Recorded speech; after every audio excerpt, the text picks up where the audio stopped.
Well, you guys obviously know Overland Expo West, and then you probably know and have heard about Overland Bound. And Mike. Hey, you guys. Yeah. Awesome to be here again. Yeah, in 2021. Yeah, you guys have been here a time or two before, a couple years. A time or two. Yeah, glad to be back here. Yeah, and great to finally meet you officially. Very nice to meet you. Been following for a long time. I'm OB4418. So old school. Yeah, got in a little early, and but no, I've actually experienced. I want to talk to these guys about what Overland Bound's about. Yeah, sure. But I recently experienced it. We were broke down in my friend's truck camper for 4 days, and we got a message, someone on the Overland Bound Instagram page, like, "Hey, do you want us to share?" And I was like, that's what it's all about, the community and bringing it together. So how did this all get started, I guess? Yeah, I'll tell you. So the community is what it's all about. And back in 2010, so I grew up in the woods. I grew up doing stuff. I grew up outdoors. And so for me, it was very natural. But then professional career, kind of intervened. And I didn't go outdoors for a long time.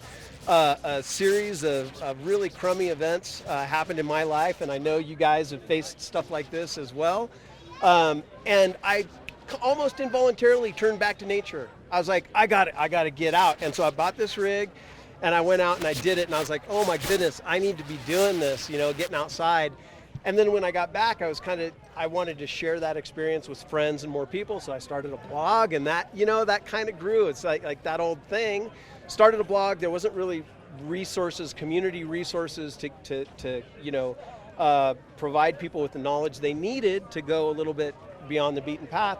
So I started a forum that turned into a community. The community just exploded. It blew my mind, grew super fast. And now the community Overland Bound members they support each other. Mm-hmm. So we got, now 30,000 and growing.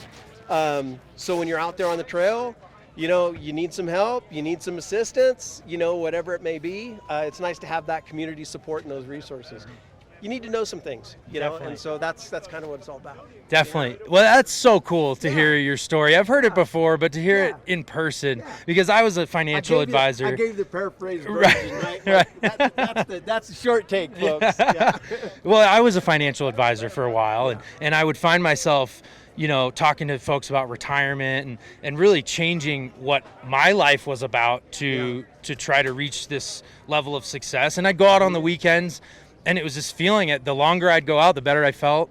Well, and I wanted to share that, like you. No, there are all kinds of benefits. Like, you go outside and you deal with things that are real, right? So maybe you're snippy online, or maybe like in your day-to-day, you're not such a community member or whatever, because we don't get that opportunity.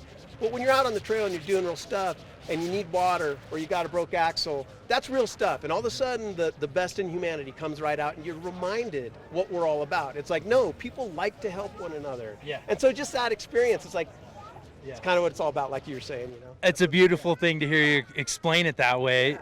There's all different types of people. Some people say, oh, I'm a homebody, or, I'm not a people person, all that. But when you get outside, especially when you need help, or vice versa, you see someone who needs help, the human comes out, the humanity, and bringing that community together. I've broke down, my rig's been broken, and that's the coolest part. It's not the great trips and the beautiful spots. It's actually those that come first in my mind in a conversation like this. Yeah. I was out on a trail once, and it was in the snow, and it was cold, and all the things, right? And I got stuck. My front was locked, my rear was locked, and all four tires were just slowly spinning because I was in the snow and it was slick. And I had done a bonehead maneuver. I pulled my winch line off of my spool. It popped off, it flew over my shoulder, and I was like, okay, this is not going well. And then I heard this horn honk. And I looked behind my truck, and out there in the middle of no place is a bright red Jeep. He's like, Overland Bound member 12486, you need any help? And I was like, yes! Yes, I do. Just don't tell anybody your Jeep's pulling out a Toyota Land Cruiser. All right. But anyway, so that is kind of what it's about. Yeah, I just had a similar experience going into town in Crested Butte to get a tool, and we made the wrong turn, but I ran into a fan, and he was like, oh, you need a tool? I got a tool. Actually, I do 4x4 recovery. And it's amazing how things come together when you're just in the thick of the adventure. Yep. So, absolutely. So, hey, we grew quickly. It scaled beyond Corey and I's ability to support the community. So we started dedicating ourselves to building tools for the community. So that's, we've got an app called Overland Bound 1, iOS and Android.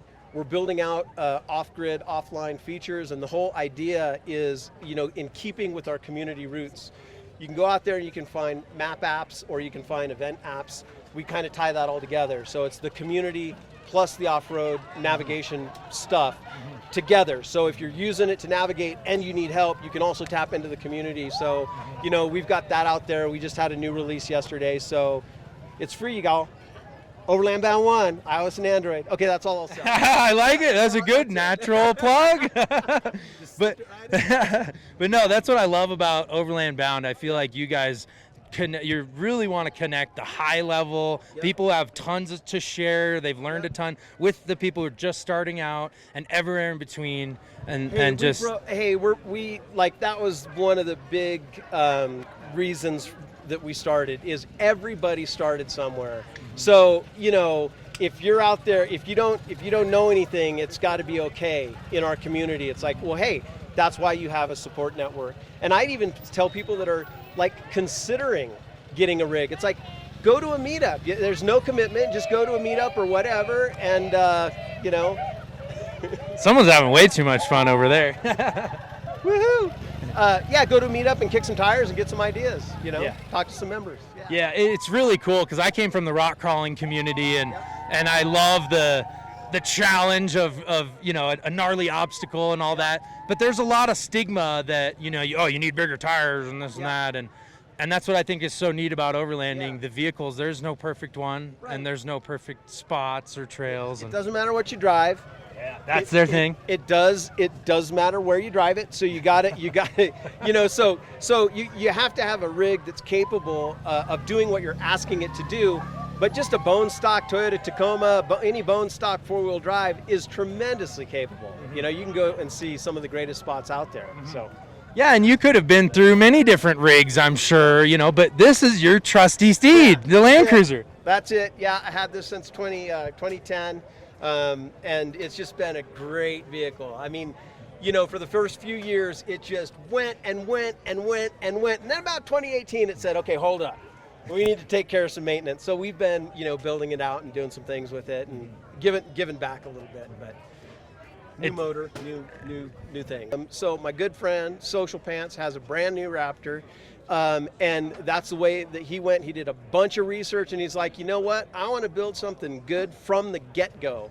I built this over time, right? Since 2010, just kind of slowly iterating.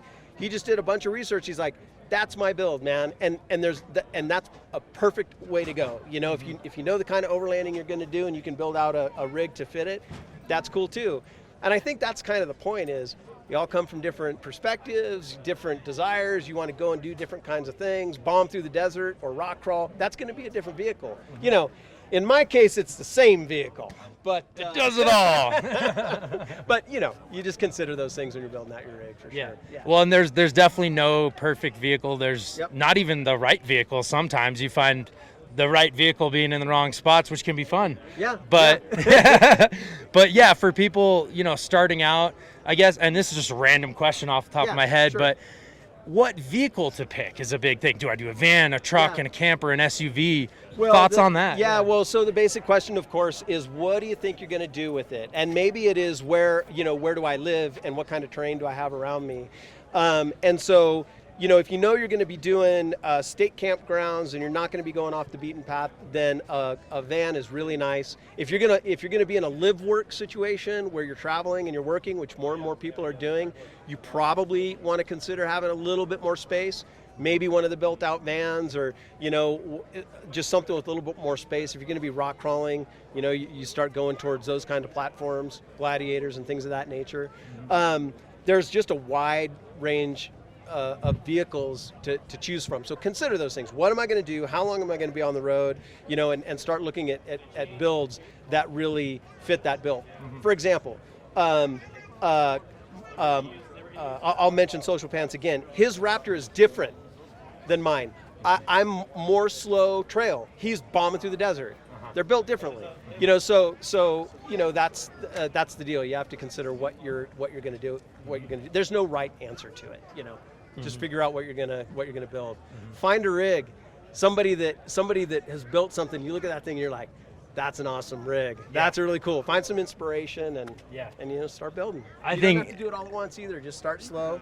Yeah, I think that is the most important part. Is where do you want to go, and who do you want to see, and that was a big thing for me. Was I started with where I wanted to go, and I kind of sacrificed for comfort for a bigger vehicle, and now I'm like, well, I want to try to go everywhere, but it's an evolution for sure. And you want to build for what might happen. Yeah. So that's the other thing that I should point out is, you have what you will probably be doing, and then you want to build for what you might run into. So if you're going to be on Forest Service roads, a lot of the Forest Service roads, you get out there quite a ways, and they turn into a hard trail. So you want to build for what you might encounter, and that's why you see rigs with bull bars. And heck, I got a spare gas can on the back of this rig.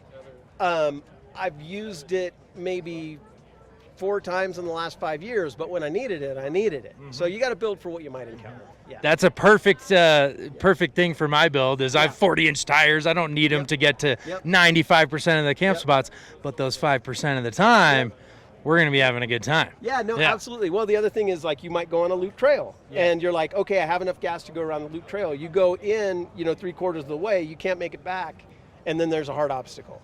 You got to be able to navigate that obstacle or you're out there. So definitely. Well, yeah, fun chatting with you. These guys, I think, are getting a good feel of the expo. How would you say this would compare to like an Overland Bound meetup where you're actually out camping? And well, so we do different kinds of things, right? And again, through our software, you can create an event, and that can be a meetup. And meetups are like rigs and coffee. And we've got meetups that have 150 rigs that show up, right? So it'll be rigs and coffee where you kick the tires and you go around and see some builds, or it'll be a trip.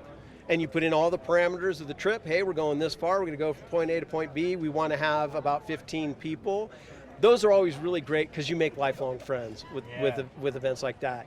And then we have training events. And so you're going on an event to specifically learn how to repair a sidewall puncture in your tire, right? I know you all are saying don't repair a sidewall puncture, but if you're out in the middle of the desert, repair it and get back, right? Yeah. So how to do things like that. And then the last type, which last year was popular and thankfully is a little bit less popular, is online meetup, where you can create an online meetup and just meet online and pick a topic and discuss things. So lots of different types of events. Yeah, and that might be a good way to get to know a group before you go and do a real meetup and all that. That's cool that you have those options. And the community you've created is amazing. Well, thank you. I mean, we've been hanging out all of a few minutes before we started chatting, and there's a few people coming up just thanking you, and it's it's exactly what this needs. Yeah, we'll keep doing it. Keep doing it. Yeah. Sweet. Well, thanks, Mike, for showing us everything. And we'll looks like, I don't know where we're going next, but there's all sorts of good stuff to explore. Well, maybe we'll see you out there on the trail someday. All right, we'll see you then. Yeah, okay. Yeah, see you, man. What a fun conversation with Michael from Overland Bound. I had to split this off and do its own video. So I hope you guys enjoyed. Make sure to like and subscribe for more. We'll see you next time. Only question is, are you down to mob?